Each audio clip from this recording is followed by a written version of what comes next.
in aan ka hadlo arrin runtii aan ka adkeysan kari waayay, arrin qof kasta oo damiir leh, mid diineed iyo mid dadeedba taabanaysa.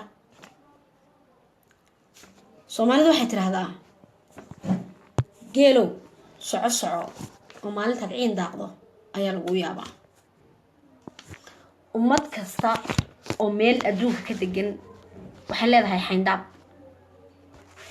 waxay leedahay dhaqan, ama iyagu waxay dejisteen oo ay dastuur u yaqaanaan, ama waa dad islaam ah oo waxay haystaan kitaab. inagu ka Soomaali ahaan waxaynu nahay ummad islaam ah, waxaanu leenahay kitaab barakaysan oo Ilaahay subxaanahu wa ta'aala inoo soo raaciyay nabigeena.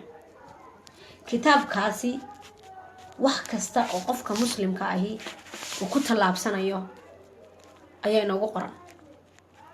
aad baan idin salaamayaa. kitaabkaasi wax kasta oo qofka muslimka ah uu ku dhaqmayo ayaa ku qoran. sidoo kale waxaanu leenahay dhaqan iyo hidde iyo caado soo jireen ah.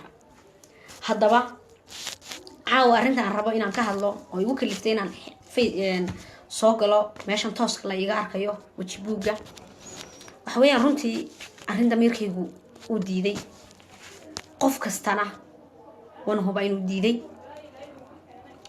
rasuulku wuxuu yidhi calayhi salaatu wasalaam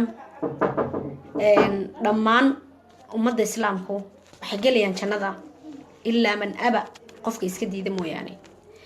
asxaabtii baa yaabay oo waxay idhaahdeen waman ya'ba, yaa diidaya jannada. dabeetana rasuulku wuxuu yidhi sala allahu calayhi wasalam man adaacanii dakhala aljanna, qofkii aniga i yeela oo hadalkayga maqla jannaduu gelayaa.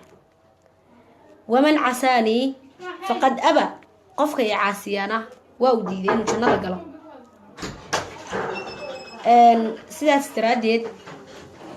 sidaas daraaddeed waxa weeyaan qofka muslimka ah ee raba inuu jannada galaa waa kaas. markale rasuulku wuxuu leeyahay sala allahu calayhi wasalam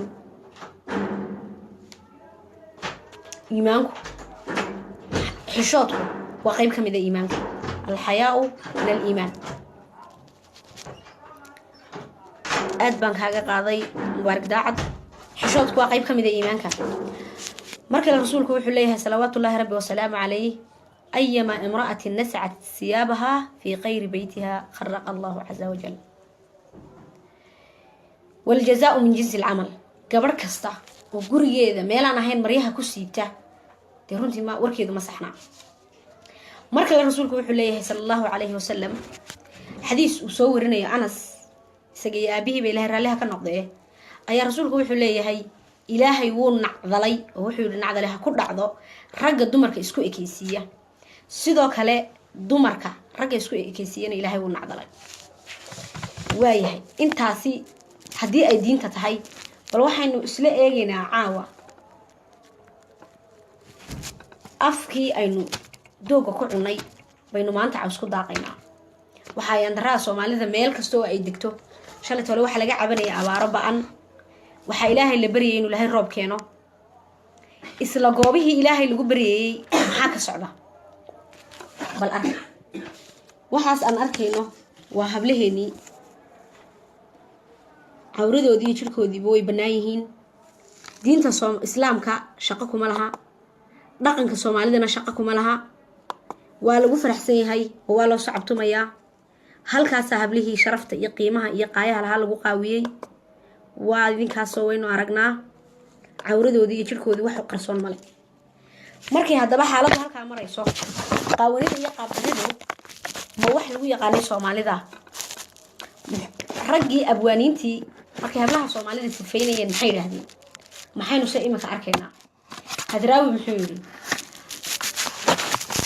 hablo weerar geli kara, hablo geesi dili kara, gobonimona hanan kara, hablo talada goyn kara, garta madal ka naqi kara, garashada isaga mida, quruxdana ka wada goba, geesteenna mooyee geyika lama joogo. sidoo kale gabay kale oo soomaalida abwaan magaciisa baa iga maqan jaamac baa la yiraahdaa wuxuu leeyahay hidda aan gurayn iyo waxaan abid gaboobayn dhaqan guuna iyo waxay sitaan godol awoowaan waa lagu gardaadsho xishood baa u gooniya gobaad hooyadii korisiyo garashadii diinta